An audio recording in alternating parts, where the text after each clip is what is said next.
Hello प्यारे बच्चों, कैसे हैं आप सभी। चलिए इस वीडियो में हम समझेंगे कक्षा 8 की वर्कशीट नंबर 25 जो कि 27 अक्टूबर 2021 की वर्कशीट है। और आज का विषय है बच्चों हिंदी। और आज हम पढ़ेंगे व्याकरण।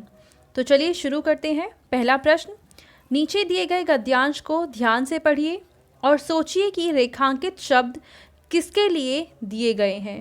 ध्यान दीजिए कि क्या ये शब्द किसी के नाम की जगह दिए गए हैं। उस नाम को पहचान कर नीचे दिए गए खाली स्थान में लिखिए और रेखांकित शब्दों को भी उसके सामने लिखिए। तो बच्चों देखिए, यहाँ पे आपको एक गद्यांश दे रखा है और इसमें कुछ शब्दों को अंडरलाइन कर रखा है, जैसे यहाँ पे दिखा रखा है। आपको ये बताना है कि ये जो अंडरलाइन शब्द हैं ये किसके लिए इस्तेमाल हुए हैं, उस व्यक्ति का नाम लिखना है। तो चलिए पहले इस पंक्ति को पढ़ लेते हैं। बदलू मनिहाल था, चूड़ियाँ बनाना उसका पैतृक पेशा था और वास्तव में वह बहुत ही सुंदर चूड़ियाँ बनाता था। उसकी बनाई हुई चूड़ियों की खपत भी बहुत थी। उस गांव में तो सभी स्त्रियां उसकी बनाई हुई चूड़ियाँ पहनती ही थीं। आसपास के गांवों के लोग भी उससे चूड़ियाँ ले जाते थे। तो यहाँ पे देखो इस गद्यांश में ये बता रखा है कि बदलू नाम का एक व्यक्ति है जो चूड़ी बनाता है और यहाँ पे उसका, वह, उसकी और उससे, ये सब बदलू के लिए ही इस्तेमाल किया गया है। ठीक है, अब यहाँ पे क्या करना था हमें कि उसका नाम पहचान कर लिखना है और दिए गए खाली स्थान में हमें ये भी लिखना है कि रेखांकित शब्दों को उनके सामने हम लिख दें। तो हमें पता है कि जितने भी शब्द रेखांकित हैं वो सब किसके लिए आए हैं, बदलू के लिए आए हैं। तो हम यहाँ पे लिखेंगे बदलू। और बदलू के लिए कौन कौन से शब्द इस्तेमाल हुए हैं। पहला है उसका, ये वाला शब्द। उसके बाद है वह। उसके बाद आया है उसकी। उसके बाद अगला शब्द है उसकी, फिर से, तो दोबारा लिखने की ज़रूरत नहीं है। और उसके बाद है उससे। ठीक है बच्चों, तो यहाँ पे आप लिख देंगे उससे। तो बदलू के लिए ही ये सारे शब्दों का इस्तेमाल किया गया है। तो पहला प्रश्न तो हमने हल कर लिया। अब हम देखते हैं हमारा दूसरा प्रश्न, जिसमें हमसे कह रखा है कि नीचे दिए गए वाक्यों को ध्यान से पढ़िए और इनमें आए नाम या संज्ञा शब्द को ढूंढ कर लिखिए। फिर वाक्य में आगे उस नाम के स्थान पर आए हुए शब्दों को ढूंढिए और लिखिए, जैसे कि उदाहरण भी एक दे रखा है यहाँ पे। तो पहला है कि बदलू मुझे सबसे अच्छा आदमी लगता था क्योंकि वह मुझे सुंदर सुंदर लाख की गोलियां बनाकर देता था। तो यहाँ पे संज्ञा है बदलू और बदलू के लिए जो एक दूसरा शब्द इस्तेमाल किया गया है वो है वह। ठीक है, तो अब हम यहाँ पे दूसरा वाक्य पढ़ते हैं। दूसरा है, पत्रों का भाव सब जगह एक सा है, भले ही उसका नाम अलग अलग हो। तो यहाँ पे जो संज्ञा है वो है पत्र। ठीक है, और उसके लिए जो एक शब्द इस्तेमाल किया गया है वो है उसका। ठीक है बच्चों, उसके बाद हम पढ़ते हैं तीसरा वाक्य। इसमें कह रखा है कि पक्षी और बादल ये भगवान के डाकिए हैं। तो यहाँ पे संज्ञा है पक्षी और बादल, तो आप यहाँ पे लिखेंगे पक्षी और क्या लिखेंगे, बादल। आप बीच में चाहें तो और भी लिख सकते हैं। और इसके लिए जो सर्वनाम शब्द आया है वो है ये। ठीक है, और लास्ट वाले पंक्ति में हमें बता रखा है कि अभी भी दबा है चिड़िया की चोंच में तिनका और वह उड़ने की तैयारी में है। तो यहाँ पे नाम है चिड़िया और चिड़िया के लिए जो वाक्य, जो शब्द इस्तेमाल किया गया है वो है वह, यहाँ पे लिखा है। ठीक है, तो हम लिख देंगे वह।